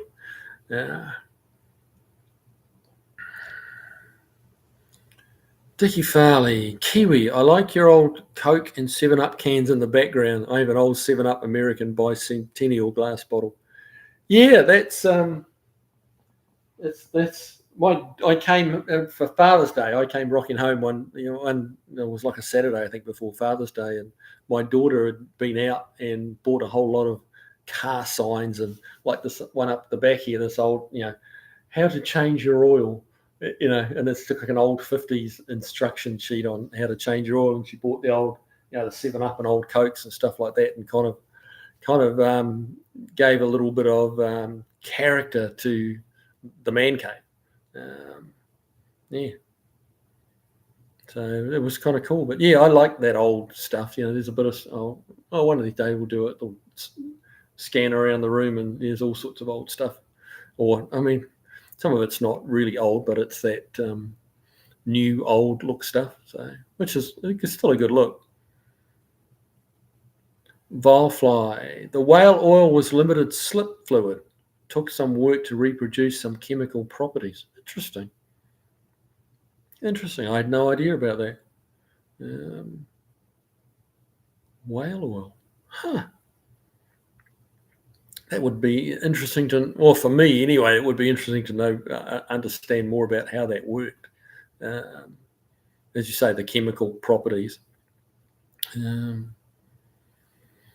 Long Island Mopars. I rented a Ford Fiesta with the power shift transmission, only transmission that makes a bunch of mechanical noises when it is shifting like a broomstick in a bucket of bolts. Yes, I haven't had the pleasure of driving one of those. Both my kids have had Fiestas, both of them stick shifts, and they're terrific little cars, awesome little cars. But yeah, supposedly the automatic that Ford made for those was an absolute horror story. That was a class action suit as well. They had to buy quite a few of them back from people because people just were forever bringing them back because they're saying there's something wrong with their Fiesta or Focus. Focus had the same transmission. People constantly coming back saying there's something wrong with the transmission. There's something wrong with it. And they would drive it and check it and do the things. And it was, yes, there was something wrong with it, but that was exactly how it was supposed to be. So it was just a horror story.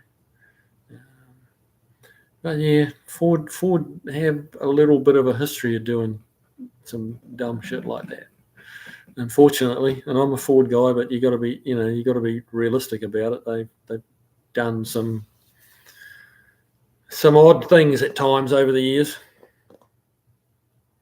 Oh, Chris Freemaster. Sorry, I mean the daily driver. Yeah, I don't. The blue thing, I don't daily drive. But now I daily drive the The old Lincoln, the old 2010 Lincoln. I'd like to be daily driving Marge a little bit, but I've got to cure some of her oil leaks a bit more first because she makes a bit of a mess on the driveway. She's kind of a little leaky. It needs, she kind of needs some adult diapers or something on her.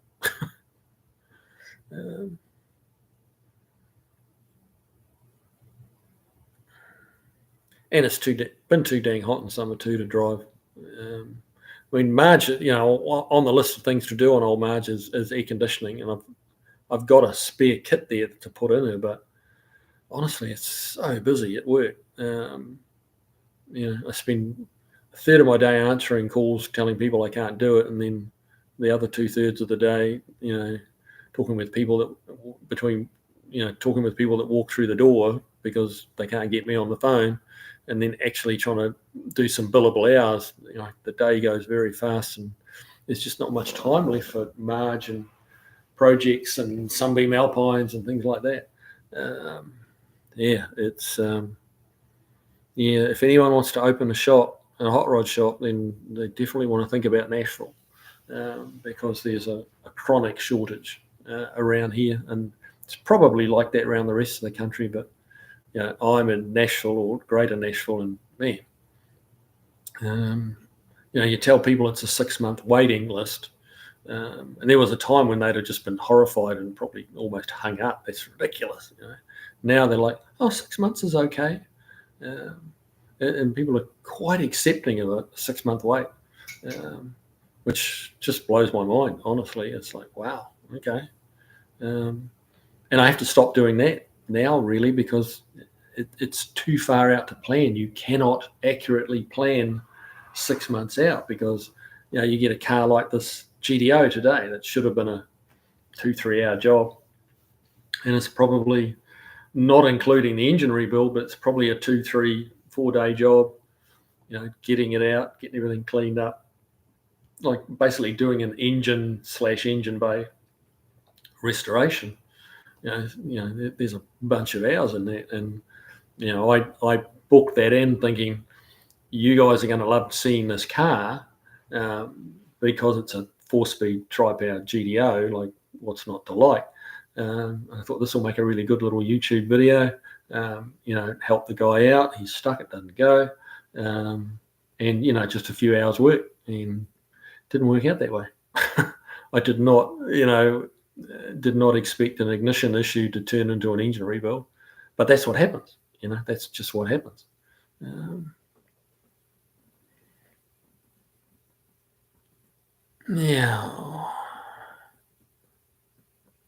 Chris Freemasser, Long Island Mopars. My sister-in-law had one of those Focuses after Ford's 4th failed attempt to fit the trans with a reprogram, and they got rid of it. You and literally, tens of thousands of other people. They were just, they were just a nightmare. George Cook, what's up with the O2 body code Cougar you were building? That one has gone home for a while. The owner has got a couple of other project cars that are draining his bank book a bit, or a lot, mainly supercharged Ford Lightnings. And so that we had to take a little break from the Cougar. So that's gone back to his house for a while, and dare say it'll come back. I'm just not quite sure when.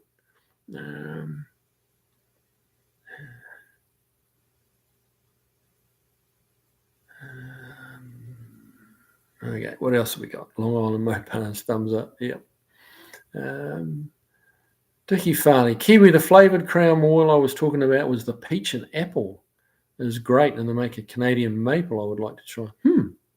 Peach and apple, that sounds good. That's I've got some peach moonshine upstairs in the fridge, which is actually, it's like a canning jar, which is what they put moonshine in, but it's that type of bottle, and there's actually it's sliced peaches in it, mixed in with the moonshine, and it's pretty good.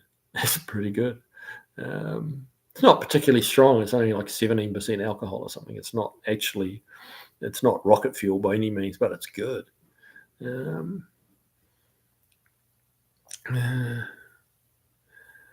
Golfie 09, have you worked on older diesel? If so, what do you think? Mate, I've done very, very little work on diesel. I'm not, I've had a few diesels. I'm not particularly, don't really like working on them. They're so dirty and so black. And like my old truck, I would take up the road. There was a diesel shop just, I don't know, half a mile from my shop. And whenever the Dodge, the 2500 needed work, I just took it up there. Because one, I wasn't sharp enough on diesels. I had enough experience with them when they have little issues, and yeah, I was better off rather than struggling long on the diesel and taking twice as long. I'm better off to work on a Mustang or a Cougar or a GDO that I'm familiar with and good with, and make that money there and pay them to work on my dirty old Dodge diesel. That was how I did it. Yeah.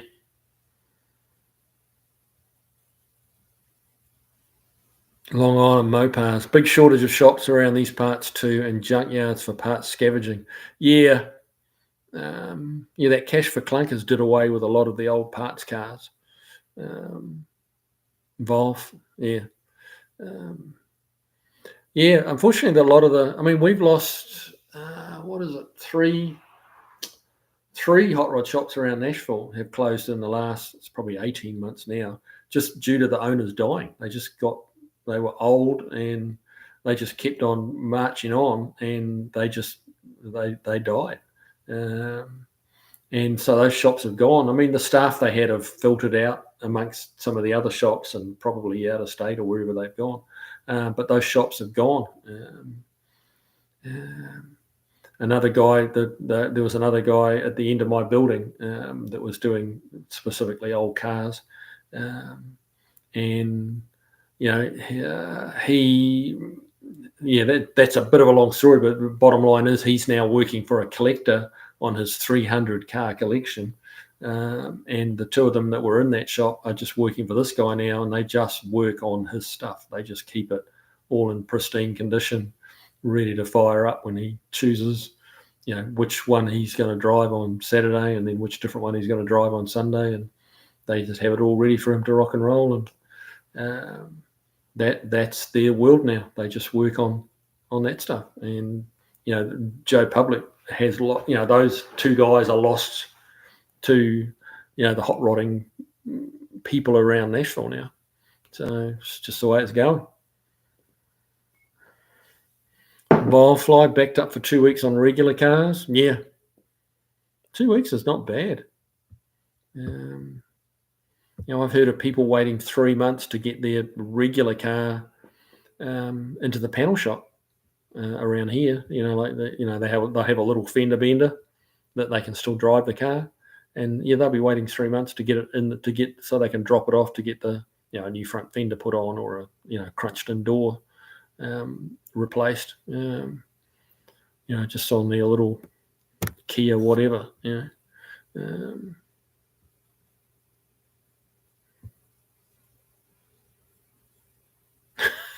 Andy Nickel, I had a Triumph 650 bike. If there wasn't oil spots under it, it was out of oil. Yeah, you got to love British engines for leaking oil. Yeah, a guy I knew, a buddy of mine actually, he bought an old Rolls Royce, and it was an odd choice of car for him to buy, but he did, and he was an engine builder. He bought the Rolls Royce, and he was so frustrated with it because he could not stop it leaking oil. He says, and his comment to me was, "There's like 150 bolts in the oil pan, and the damn thing still leaks oil." Because they did. They had bolts in the pan like every inch, and it was a massive oil pan, and they still just, I don't mean a little drip, but like a lot of oil would just come out of them.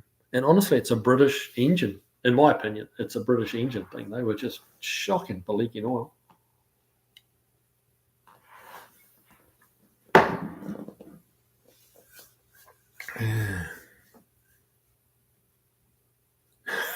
Long Island Mopars, Canadian Maple Crown Royalers, headache in a bottle.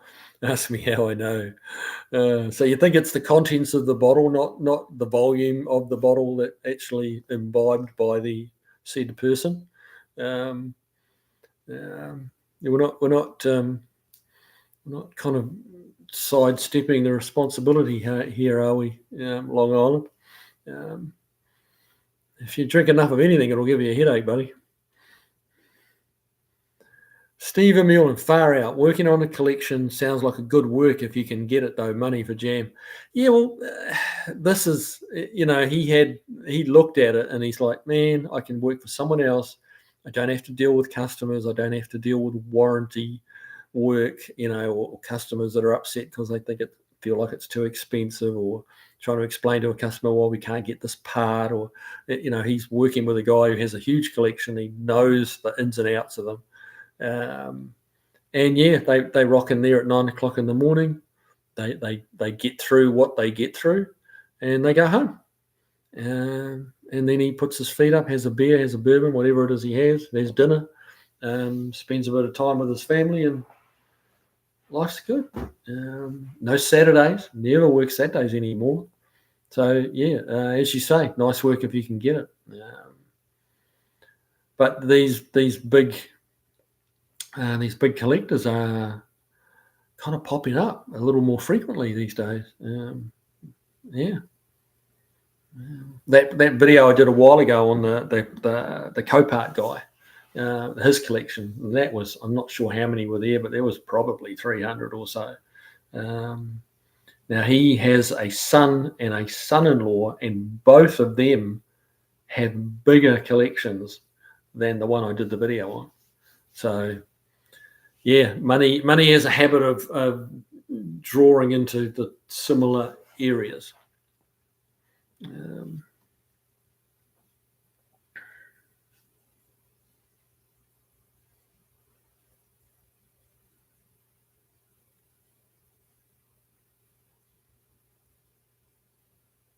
Yeah, Vilefly.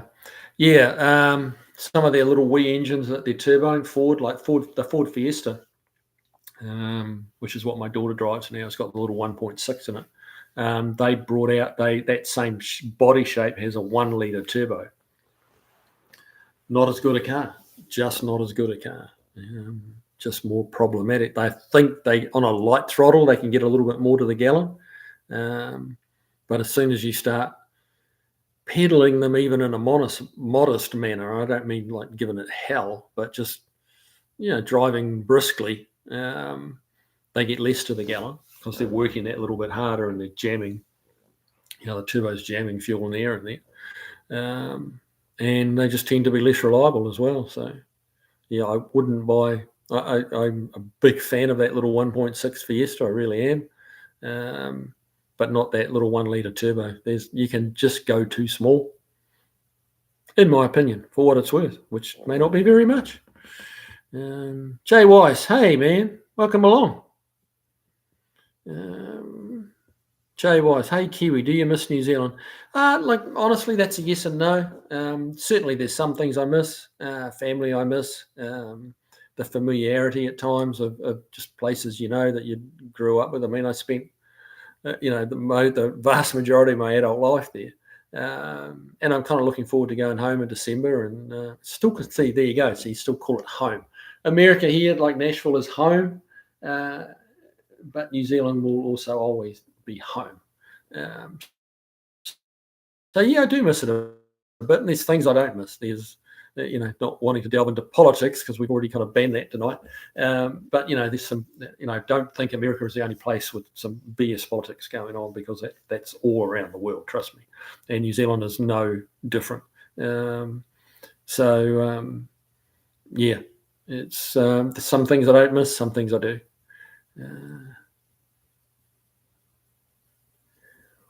Okay. Derwick Deberjack, such a pleasure. Tuck in Kevin. Yeah, will do. You all are the best. Thanks, man. So are you. Man, it's getting around that time. It's 8:54. We've been going nearly 2 hours. Look at that.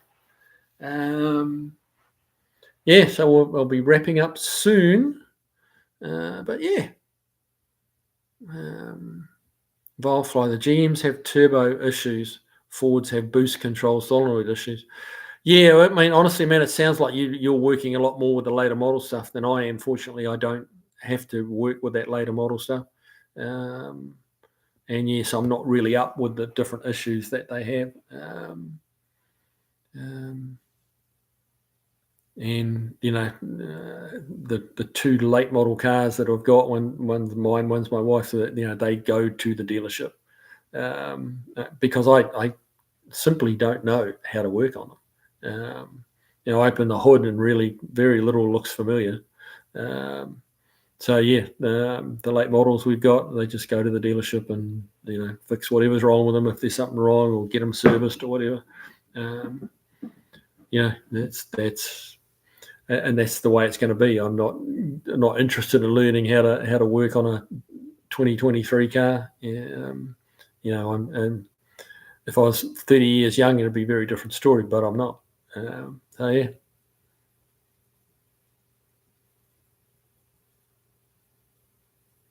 Okay.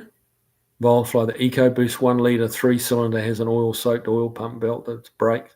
Yeah. A lot of the Ford engines have got that oil-soaked oil pump belt now, I believe. Yeah. It's you got to wonder at the wisdom of that. You got to wonder, but hopefully they'll figure it out and get it under control. Hopefully.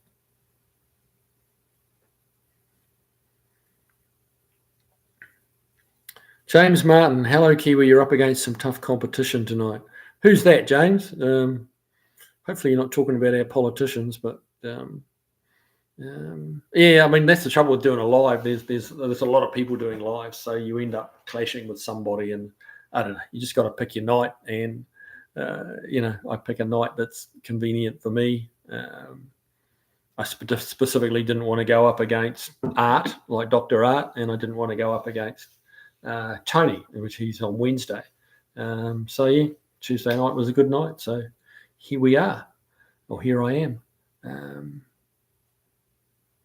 Jay Weiss, thought you might like the Australian cars over the American ones. I have a more recently acquired love for the Australian cars. Back in my 20s, even 30s maybe, I wouldn't have. I didn't really rate Australian cars. I'll be honest. And to be fair, a lot of the Aussies and Kiwis didn't either. It's more the last probably couple of decades, 20 or 25 years maybe, has seen, and I think it's a great thing. The Australians and Kiwis have realised what great cars they were making through the 60s and 70s and even 80s. And they've suddenly realised how good they were, and they've gained an appreciation for them, and that's why the prices have gone ballistic. Like the price. Yeah, if you think you pay a lot for muscle cars here, you want to see what the Aussies are paying for their own homegrown muscle cars. They're paying serious coin. I mean, GT Falcons that are going for up to $1 million for a GT Falcon. Okay, that's Aussie dollars, and it's not worth quite as much as the American, but that's what they earn. So that's what they're paying. And not all the Falcons are worth $1 million, but that's the high end. That's for a particularly rare one, or one that has some racing connection. Like, trust me, if there's any racing connection in a GT Falcon or the Holden Monaros and stuff like that, people will pay telephone numbers for them. It's quite staggering. Yeah. Vilefly, when you pump 32 pounds of boost into anything under 2 litre, yeah, well, that's going to stress them. There's no doubt. Long Island Mopars, I'd rather debate transmissions than politics. I'm with you, buddy. Absolutely. Absolutely. They're all a bunch of lying shits. So, whatever you watch on their debate, it's all lies. Jay Weiss, is Tony watching? Mate, I don't know if Tony's watching. My guess would be probably not. And that's okay. I mean, it is what it is. You know, it's water under the bridge now, and Tony's doing his thing, I'm doing my thing, and that's okay.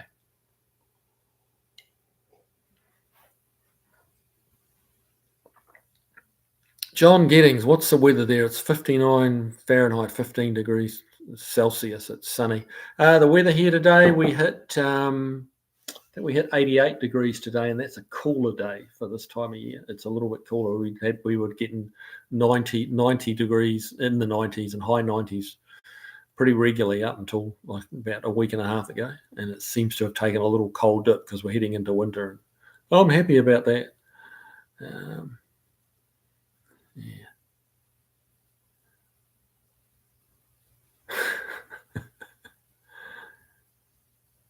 George Cook, Kiwis 2 for Tuesday. See you next week, sir. Yeah, it's getting to that time, guys. It's 9:01. So yeah, I've got to call it a night. JY spoke to Tava, who lives in Australia. He said 150K is for classic, while US stuff is 25K. John Giddings, I've seen XA Falcons on Trade Me for 100 to 150 New Zealand dollars. Yeah. 150,000 New Zealand. That's wild, isn't it? But you know, it's for me. It's also quite gratifying to see the locals realize and develop an appreciation for their own product, because it was damn good.